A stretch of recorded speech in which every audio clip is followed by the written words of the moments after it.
दोस्तों, एक बहुत बड़े मूव के साथ हमारे कैबिनेट और काउंसिल ऑफ मिनिस्टर्स की शक्ल, सूरत, सीरत सब बदल दी गई है और मोदी जी ने 12 मिनिस्टर्स का रेजिग्नेशन एक्सेप्ट कर लिया है। इन 12 रेजिग्नेशंस में कुछ ऐसे नाम हैं, कुछ इतने बड़े नाम हैं जिन्हें हम हर दिन न्यूज़पेपर में पढ़ते या टीवी में सुनते थे। प्रकाश जावड़ेकर, रमेश पोखरियाल, रविशंकर प्रसाद जैसे बड़े नाम शामिल हैं इन रेजिग्नेशंस में। और ऐसा कहा जा रहा है कि मैग्नीट्यूड को अगर हम देखें, मैग्नीट्यूड के रेस्पेक्ट में ये मोदी गवर्नमेंट का आज तक का सबसे बड़ा मूव है।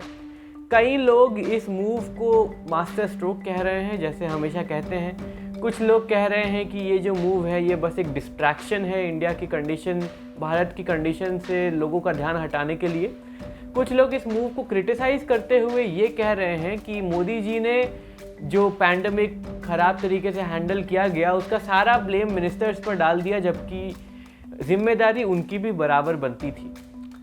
इस मूव का एजेंडा जो है वो इलेक्शंस बताया जा रहा है। यूपी का स्टेट इलेक्शंस होने वाले हैं अगले साल, तो यूपी के स्टेट इलेक्शंस को इस रीशफल का एजेंडा बताया जा रहा है। और हमें ये भी ध्यान रखना चाहिए कि जो उत्तर प्रदेश है वो सेंट्रल यानी लोकसभा इलेक्शंस में भी बहुत बड़ा रोल प्ले करता है, क्योंकि यूपी में सबसे ज़्यादा सीटें हैं because of the huge population of Uttar Pradesh. अब इनमें से क्या एलिगेशन सही है, क्या गलत है, क्या एजेंडा है इस कैबिनेट रीशफल का, सब कुछ आज इस वीडियो में हम जानेंगे। मेरा नाम है ईशान फौजदार और आप देख रहे हैं द अपफ्रंट।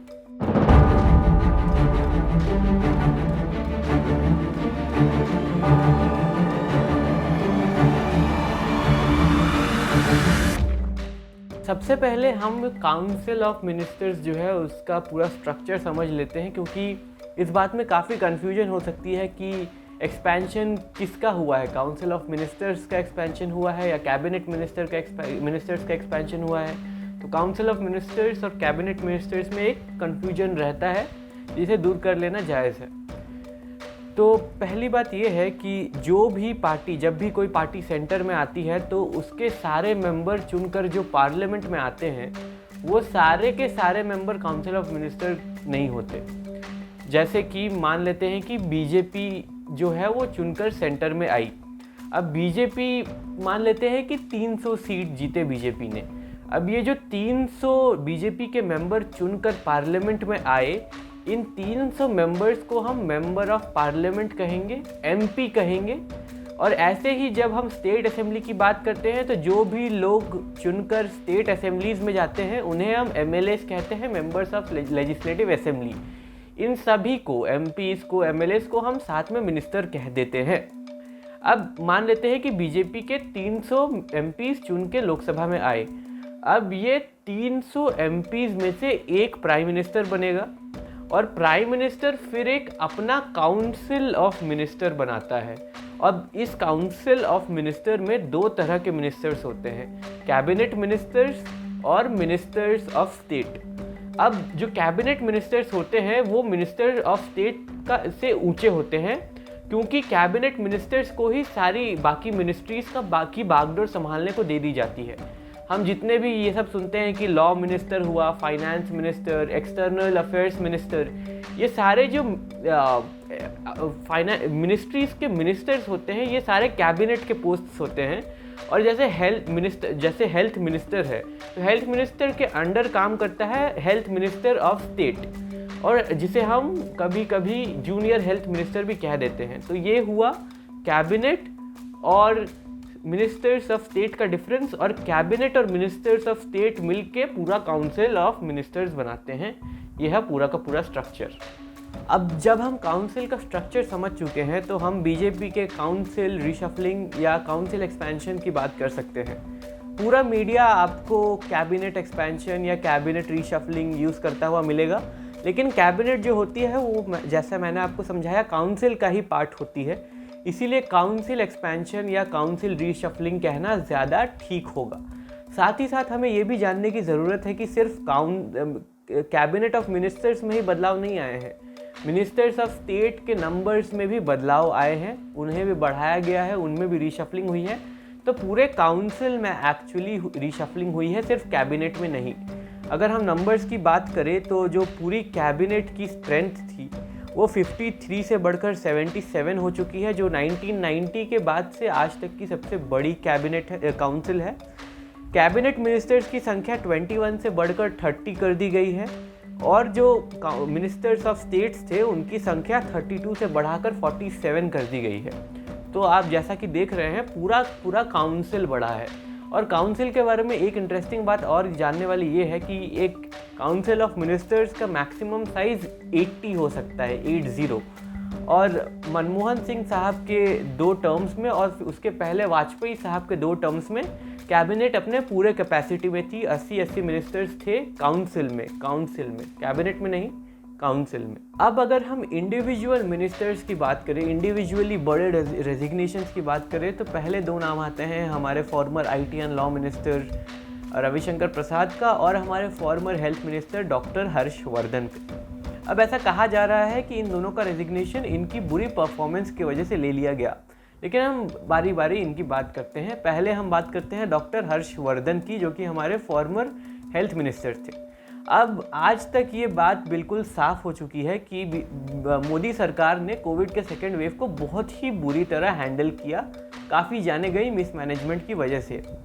अब इसकी वजह से जो मिडिल क्लास है इंडिया का, जो मोदी जी का वोट बैंक हुआ करती थी 2014-2019 में, उसका मोदी जी के ऊपर से विश्वास उठने लगा और इसीलिए इस पूरे कोविड मिस हैंडलिंग का ब्लेम डॉक्टर हर्षवर्धन पर डालकर उनसे रेजिग्नेशन मांग लिया गया, ये थ्योरी कहती है। अब हमारे जो नए हेल्थ मिनिस्टर हैं वो है मनसुख मंडाविया।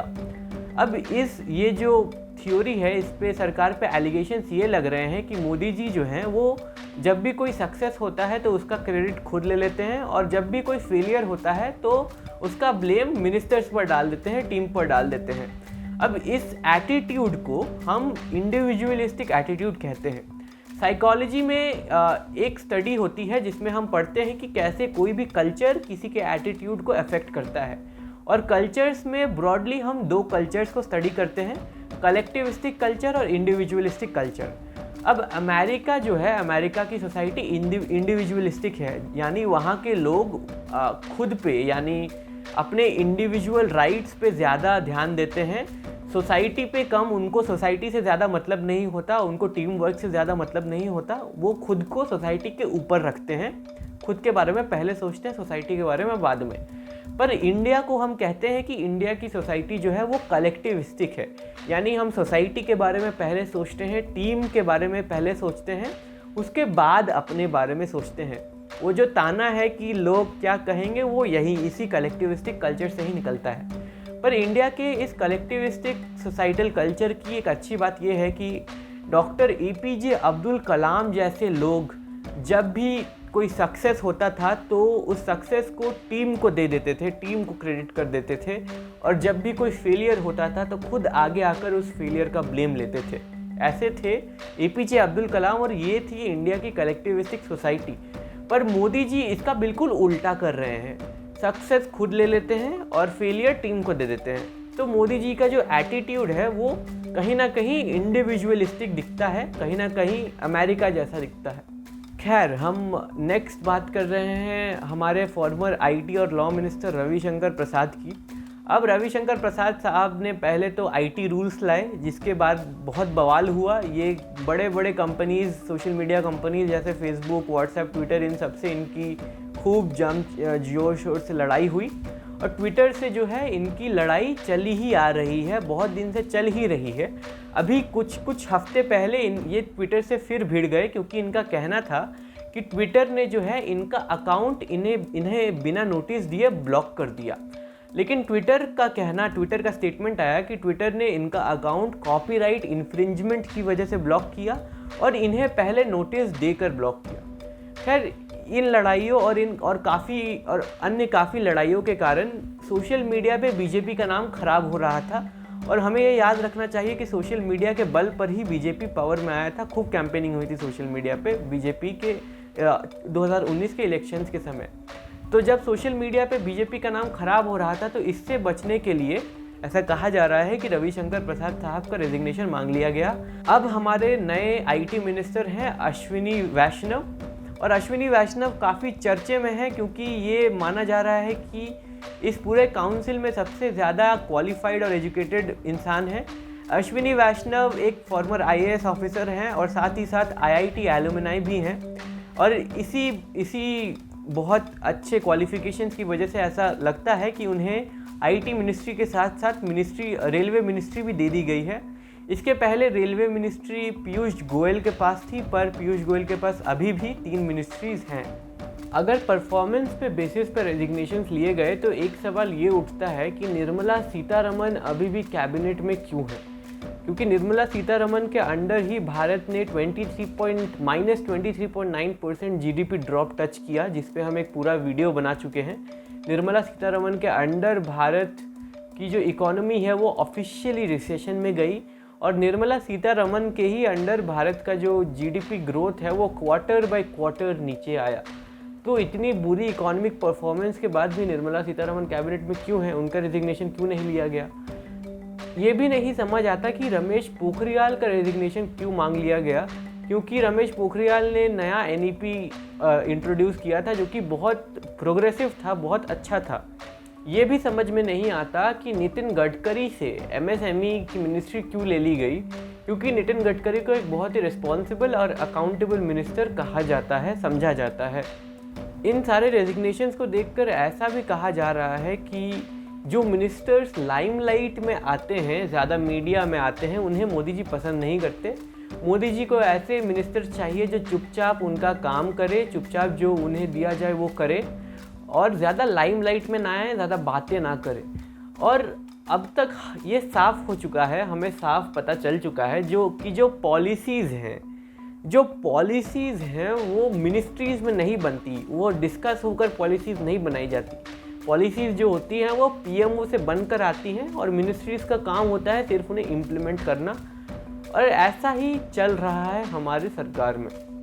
इस नई काउंसिल में उत्तर प्रदेश से 7 मिनिस्टर लाए गए हैं, जिससे ये साफ दिखता है कि अगले साल के उत्तर प्रदेश स्टेट इलेक्शंस की पूरी तैयारी है। साथ ही साथ इस काउंसिल में कास्ट का भी ध्यान रखा गया है और एक अच्छी बात ये हुई है कि जो डिप्रेस क्लासेस हैं, जो दलित्स हैं, OBCs हैं, STs हैं, उनका रिप्रेजेंटेशन इस काउंसिल में बढ़ा दिया गया है। अब ये रिप्रेजेंटेशन बढ़ाना अगर डिप्रेस क्लासेस को आगे बढ़ने में बढ़ावा देने के लिए है, अगर ये इसका मोटिव है तो ये काफ़ी अच्छी बात है। लेकिन अगर ये कास्ट रिप्रेजेंटेशन सिर्फ UP के OBC और कुर्मी वोट को टारगेट करने के लिए है तो फिर हमें उत्तर प्रदेश के अगले स्टेट इलेक्शन में पता चल ही जाएगा। एक और अच्छी बात ये हुई है कि वुमेन रिप्रेजेंटेशन को 3 से बढ़ाकर 11 कर दिया गया है, पर फिर भी जितना बड़ा ये काउंसिल है हमें और वुमेन रिप्रेजेंटेटिव्स की ज़रूरत है। हमारे home minister, prime minister, finance minister और एक्सटर्नल अफेयर्स मिनिस्टर सेम हैं और साथ ही साथ इस रीशफलिंग के पहले एक नई मिनिस्ट्री का गठन किया गया है जिसका नाम है द मिनिस्ट्री ऑफ कोऑपरेशन। इस मिनिस्ट्री की बागडोर अमित शाह साहब को दे दी गई है। तो ये है मोदी जी की नई कैबिनेट और ये है मोदी जी की नई काउंसिल। मोदी जी के पास अब एक नई टीम है और काफ़ी ज़्यादा क्वालिफाइड लोग हैं, पर क्वालिफाइड लोग अपना दिमाग तभी चला पाएंगे जब उन्हें चलाने दिया जाएगा। अब अगर इस नए और बड़े और क्वालिफाइड काउंसिल को भी PMO से ही पॉलिसीज़ बनकर मिलने लगी तो फिर ये लोग अपना दिमाग नहीं चला पाएंगे। ये एक 1 मैन शो जैसी सरकार बन जाएगी जैसे ये अब तक है। और अरुण शौरी साहब ने कहा था कि this government is being run by 1 3/4 men। After this move I can only hope that the country is run by all the ministers equally, accountably and responsibly। अगर आपको हमारा ये वीडियो पसंद आया तो इस वीडियो को ज़रूर लाइक करें, हमारी बाकी वीडियोस भी ज़रूर देखें और हमें बताएं कि आपको कैसा लगा।